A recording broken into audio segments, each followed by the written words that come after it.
Mayo, it's Megan the trainer. Thank you so much for joining me for another segment of Megan's Movement Minute. So today I wanted to talk about a common barrier that I hear from people as far as why they don't. So today I am going to talk, we all know that activity is important. So those of you who have been following us, this is something that maybe you also feel passionate about, and maybe you do go into the gym. Maybe you come here to Fitness Lying Down. But we know that activity can have positive benefit. We know that activity can have a positive impact on our health, on our life, on our longevity. One common barrier that I often hear for people to be physically active, I work in a pretty laborious job.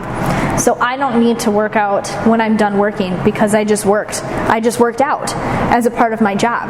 I have a really active or a really labor-intensive occupation, therefore I don't need to go to the gym. So the first thing that I want you to consider is, what if going to the gym, being physically active, can make you better at your job?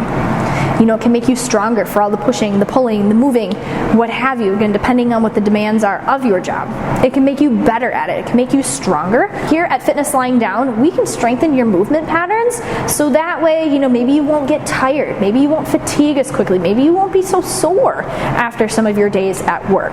Second thing to think on, depending on the job, there can be a lot of repetitive movements. So as you know, here at Fitness Lying Down, we train all movement patterns. We don't just focus and isolate in different areas. So depending again on what that job position is, there might be more of one movement pattern and not a lot of another. So coming into a gym and being active can help you get a more well-rounded strength. The other thing that I would like you to consider is what happens when that job goes away. What happens if you retire? What happens if you get laid off? What happens if you get promoted and you're no longer working in that labor-intensive job? Are you going to actually come to the gym then?